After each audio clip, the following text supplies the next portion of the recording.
तब तक परिजनों को ट्रेन से गिरकर एक्सीडेंट लग रहा था, क्योंकि उन्होंने बहुत ही बेकदर से मारा है उनको। ये लोग छनी की ट्रेन भैया हेल्प करो तो यार।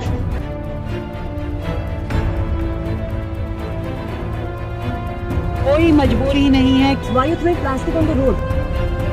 बिहार के ठाकुरगंज के रहने वाले इमाम तौसीफ रजा की बरेली में जान ले ली गई है। इमाम तौसीफ रजा बरेली से बिहार जा रहे थे, तभी ट्रेन में कुछ लोगों ने उन्हें मुस्लिम पहचान के चलते टारगेट किया, मार पिटाई की और उन्हें चलती ट्रेन से बाहर फेंक दिया। इस मामले में पुलिस ने कहा कि वो गेट के पास बैठे थे और फिसलकर गिर गए। तब तक परिजनों को ट्रेन से गिरकर एक्सीडेंट लग रहा था। हालांकि मौलाना तौसीफ रजा के घर वालों ने दावा किया कि उन्हें चलती ट्रेन के बाहर फेंक दिया गया था, क्योंकि उन्होंने बहुत ही बेकदर से मारा है उनको। पूरे चेहरे में डार्क सर्कल इस कदर आए हैं और को जिसने भी इस बेरहमी से मारा है उसे उसकी सजा जरूर मिलनी चाहिए। तौसीफ रजा का फोन कॉल रिकॉर्डिंग भी सामने आया है, जिसमें वो अपनी बीवी से घटना के दौरान बातचीत करते सुनाई दे रहे हैं। हेलो तबस्सुम, हाँ একটা সারাবি মুখে ট্রেন পকড়লিয়া উল্টা सीधा बोला है रे भाई। মা কি বলছে? মারছে মুখ।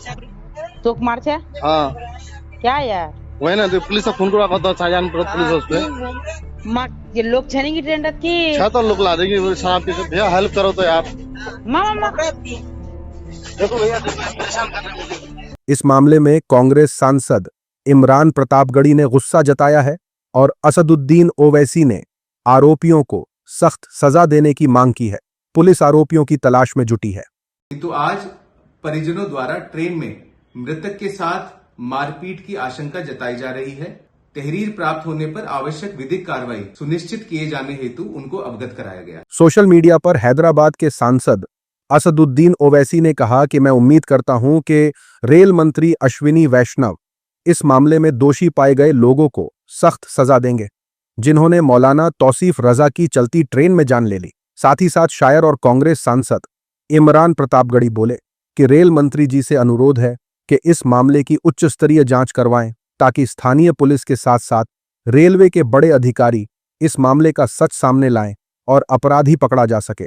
साथ ही साथ खबर निकलकर आ रही है सलमान खान की मूवी के हवाले से। सलमान खान की आने वाली मूवी को लेकर बड़ा अपडेट सामने आया है। इस पर यूट्यूबर ध्रुव राठी ने मोदी सरकार को एक बार फिर घेरा है। सलमान खान ने गलवान मामले पर मूवी बनाई, नाम रखा बैटल ऑफ गलवान। इस पर चीन ने ऐतराज जताया, कहा कि इसका अंजाम अच्छा नहीं होगा। बाद में मोदी सरकार की तरफ से आदेश दिया गया कि नाम बदलो। मूवी का नाम बदलकर मातृभूमि रखा गया। खबर है कि मोदी सरकार की तरफ से सलमान खान और मेकर्स को आदेश दिए गए हैं कि मूवी से चीन और गलवान से जुड़े तमाम सीन्स और रेफरेंसेस हटा दो। मूवी की 40% शूटिंग दोबारा होने की बात सामने आई है। अब लोग मोदी सरकार से पूछने लगे हैं कि आपको किस बात का इतना डर है? पहले अमेरिका और अब चीन के कहने पर हम फैसला बदलेंगे। सोशल मीडिया पर यूट्यूबर ध्रुव राठी ने गुस्सा जताते हुए कहा कि 56 इंच वाले लीडर को इतना खौफ है कि वो चीन के खिलाफ फिल्म बनाने में भी 1000 बार सोच रहे हैं। साथ ही साथ लोगों ने कहा कि 56 इंच वालों ने चीन के सामने सरेंडर कर दिया, यानी चीन को खुश करने के लिए इस सरकार ने हमारे शहीद सेना के जवानों का अपमान कर दिया। इतनी वीक सरकार हमने पहले कभी नहीं देखी, भारत देख रहा है। उसी के साथ उधर चुनावों के एग्जिट पोल में उलझाकर सरकार ने आम जनता की जेब पर ही हमला बोल दिया। दुनिया भर में आज लेबर डे मनाया जा रहा है। इस बीच भारत में महंगाई का बड़ा झटका लगा है, खासकर कामगारों के लिए, क्योंकि कमर्शियल सिलेंडर के साथ ही 5 किलो वाले सिलेंडर की कीमतों में भी इजाफा किया गया है। 5 किलो वाला सिलेंडर मजदूर वर्ग, मुसाफिर और घर से बाहर रह रहे स्टूडेंट्स को ध्यान में रखकर बनाया गया था। आज से 5 किलो वाला सिलेंडर भी 261 रुपए महंगा कर दिया गया है।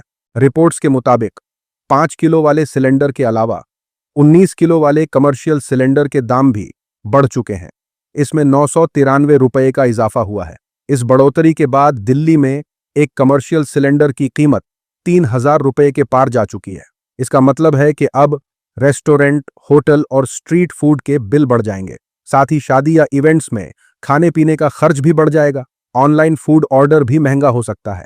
सोशल मीडिया पर विपक्षी दल के नेता कह रहे हैं कि आज से बर्बादी की सुनामी आएगी, क्योंकि चुनाव खत्म हो चुके हैं। झालमुरी से लेकर नाव वाले पीआर खत्म हो चुके हैं। अब देश के तमाम छोटे बड़े होटल बंद होना तय है। लोग अपने घरों की ओर पलायन करेंगे। एक साथ सीधे 993 की बढ़ोतरी, रिकॉर्ड टूट गए। साथ ही साथ लोग बोल रहे हैं कि जब लोग चंद रुपयों के लिए अपना वोट बेचते रहते हैं उन्हें लगता है कि वो बहुत समझदार हैं, लेकिन उन्हें ये नहीं पता कि सरकारें पैसे निकालना अच्छी तरह जानती हैं। चुनाव खत्म, वसूली चालू। खबर निकलकर आ रही है अनुराग ठाकुर के हवाले से। भाजपा नेता अनुराग ठाकुर और परवेश वर्मा के खिलाफ सुप्रीम कोर्ट का फैसला आया है। ये मामला जनवरी 2020 में दिल्ली विधानसभा चुनावों के दौरान दिए गए बयानों से जुड़ा है। तब सीए के खिलाफ बड़े पैमाने पर प्रोटेस्ट चल रहे थे। पहली घटना 27 जनवरी 2020 को हुई थी, जब सांसद अनुराग ठाकुर ने रिठाला में एक चुनावी रैली को एड्रेस किया था। रैली के दौरान उन्होंने एक नारा लगवाया, देश के गद्दारों को। दूसरी घटना 28 जनवरी 2020 को दिए गए प्रवेश वर्मा के बयान से जुड़ी हुई है। प्रवेश उस वक्त पश्चिमी दिल्ली से सांसद थे और अब दिल्ली सरकार में मंत्री हैं।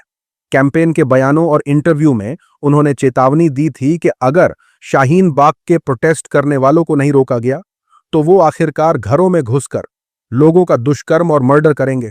इन्हीं बयानों के खिलाफ सीपीआईएम नेता वृंदा करात ने मुकदमा दर्ज करने की अर्जी दाखिल की थी। करात ने आरोप लगाया कि अनुराग ठाकुर और प्रवेश वर्मा के बयान भड़काऊ थे और समाज में दुश्मनी भड़काने वाले थे। सुप्रीम कोर्ट ने उनकी अर्जी को खारिज कर दिया है। अदालत ने कहा था कि इन नेताओं के बयान किसी खास समुदाय के खिलाफ नहीं थे और न ही उन्होंने हिंसा भड़काने का काम किया। सोशल मीडिया पर सीनियर पत्रकार अभिसार शर्मा का कहना है कि इनके बयानों के बाद 2 लोग जामिया और शाहीन बाग में पिस्टल लेकर पहुंच गए थे और फायरिंग करने लगे थे। अब भी अदालत को यह अपराध नहीं लगता। यही अमृतकाल है। साथ ही साथ लोगों ने कहा कि अगर ये भड़काऊ नारे नहीं थे तो इन्हें स्कूल कॉलेज में चलवा दीजिए, सोशल हार्मनी को बढ़ावा मिलेगा। साथ ही साथ खबर निकलकर आ रही है दिल्ली की सीएम रेखा गुप्ता के हवाले से। दिल्ली की मुख्यमंत्री रेखा गुप्ता ने दिल्ली के स्कूलों के खिलाफ सख्त चेतावनी जारी करते हुए एक वीडियो जारी किया है। रेखा गुप्ता ने वार्निंग देते हुए कहा कि अब से मैं हर स्कूल का खुद इंस्पेक्शन करूंगी, जायजा लूंगी। अब हर स्कूल को बोर्ड पर साफ साफ लिखना होगा कि बच्चों के पेरेंट्स स्कूल की किताबें और यूनिफॉर्म कहीं से भी खरीद सकते हैं। उन्हें स्कूल से ही खरीदना जरूरी नहीं है। हाँ, दुकानों के रेफरेंस के लिए वो वेंडर्स का नाम लिख सकते हैं, लेकिन स्कूल से ही खरीदना है जैसा कोई दबाव नहीं बनाया जाएगा। अगर ऐसा करता हुआ कोई भी स्कूल पाया गया तो सख्त एक्शन होगा। स्कूल भी बंद हो सकता है। इस बात को दिमाग में अच्छे से बैठा लीजिए, क्योंकि ये अब सीरियस मामला बन गया है। मेरे पास जितने लोगों की शिकायतें आएंगी, मैं हर उस स्कूल में विजिट करूंगी। बहुत से लोगों ने सीएम के इस बयान की तारीफ की है, तो वहीं कुछ लोगों ने कहा कि अब इस बयान का कोई फायदा नहीं है, बहुत देर हो चुकी है। पेरेंट्स अपने बच्चों के लिए ड्रेसेस, बुक्स और स्टेशनरी कहीं से भी खरीद सकते हैं। कोई मजबूरी नहीं है कि वो स्कूल से ही लें। सोशल मीडिया पर आम आदमी पार्टी के नेता सौरभ भारद्वाज ने कहा कि सीएम रेखा गुप्ता को लगता है कि सब लोग बेवकूफ हैं। प्राइवेट स्कूलों का नया सेशन 1 अप्रैल से शुरू हो गया। 15 मार्च से 1 अप्रैल के बीच मिडिल क्लास माँ बाप को मजबूर किया गया कि वो महंगी किताबें, स्टेशनरी और ड्रेस सिर्फ स्कूल के तय किए गए दुकानों से ही खरीदें। अब जब सब लोग पहले ही ये सब खरीद चुके हैं, तब सीएम जांच की बात कर रही हैं। वो प्राइवेट स्कूलों की बढ़ती हुई फीस पर बात क्यों नहीं कर रही हैं? साथ ही साथ लोगों ने कहा, पहली बात, दिल्ली की मुख्यमंत्री के तौर पर आपकी जिम्मेदारी सरकारी स्कूलों की हालत सुधारने की है, न कि प्राइवेट स्कूलों के नियम तय करने के अधिकार में दखल देने की। दूसरी बात, प्राइवेट स्कूल माँ बाप को मजबूर नहीं कर रहे कि वो अपने बच्चों का एडमिशन ऐसे स्कूलों में कराएं जहां से यूनिफॉर्म, नोट्स और स्टेशनरी खरीदना मस्ट हो। साथ ही साथ देखिए, लोग अनुष्का शर्मा को आईना दिखा रहे हैं।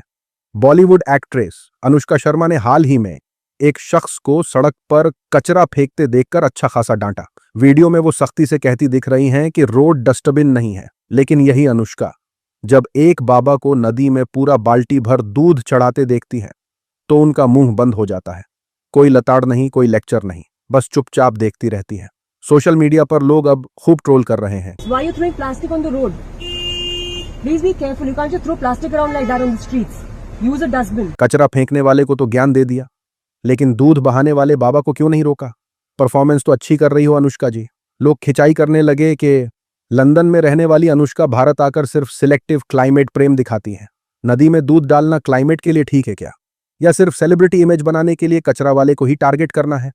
अनुष्का शर्मा का ये रवैया लोगों को खटक रहा है। एक तरफ सफाई का बड़ा बड़ा लेक्चर, दूसरी तरफ धार्मिक रीति रिवाजों पर चुप्पी। लोग सवाल कर रहे हैं कि मैडम, सिलेक्टिव एक्टिविज्म बंद करो। या तो हर गलती पर बोलो या फिर चुप रहो। ड्रामा कम, कंसिस्टेंसी ज्यादा दिखाओ। हालांकि ये वीडियो पुराना है, लेकिन ट्रोलिंग अभी भी जोरों पर है। सोशल मीडिया पर चल रहा है कि हाँ, पहले ये कर लो, फिर उस बाबा के पास पहुंच जाओ जो नदी में हजारों लीटर दूध बहा देते हैं।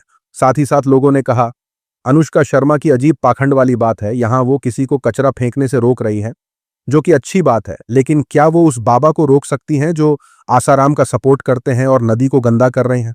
उसी के साथ खबर निकलकर आ रही है किंग मूवी के हवाले से। शाहरुख खान स्टारर किंग शुरुआत से ही लीक का शिकार रही है। पहले पोलैंड शेड्यूल से इसके एक्शन सीक्वेंस बाहर आए, फिर शाहरुख का पूरा लुक ही इंटरनेट पर वायरल हो गया। अब जब साउथ अफ्रीका में इसके क्लाइमैक्स की शूटिंग शुरू हुई तो किसी ने उसकी भी तस्वीरें और वीडियो इंटरनेट पर डाल दिए। मामला बिगड़ता देख डायरेक्टर सिद्धार्थ आनंद को खुद ही सामने आकर लोगों से अपील करनी पड़ी। सिद्धार्थ आनंद ने कहा, सभी फैंस से यह गुजारिश है कि प्लीज किंग के सेट से लीक हुआ कोई भी मल्टीमीडिया पोस्ट या सर्कुलेट मत कीजिए। हमारी टीम सबको बेस्ट सिनेमैटिक एक्सपीरियंस देने के लिए 24 घंटे काम कर रही है। आइए हम बड़े पर्दे पर इस सरप्राइज का इंतजार करें, साथ ही इसके एसेट्स को उसी तरह सामने आने दें जैसा किंग की टीम ने ओरिजिनली तय किया था। आपके प्यार, सपोर्ट और कोऑपरेशन के लिए शुक्रिया। दरअसल फिल्म के क्लाइमैक्स शूट के दौरान कुछ तस्वीरें और वीडियोस इंटरनेट पर वायरल हो गईं। तस्वीर में शाहरुख और दीपिका साथ नजर आ रहे हैं। उसमें शाहरुख स्ट्राइप्ड शर्ट, पैंट और सनग्लास पहने दिखाई दिए। सेट पर उनके आने जाने की कुछ एक अन्य फोटोज भी सोशल मीडिया पर शेयर कर दी गईं। यही नहीं, इंटरनेट पर एक वीडियो भी वायरल है।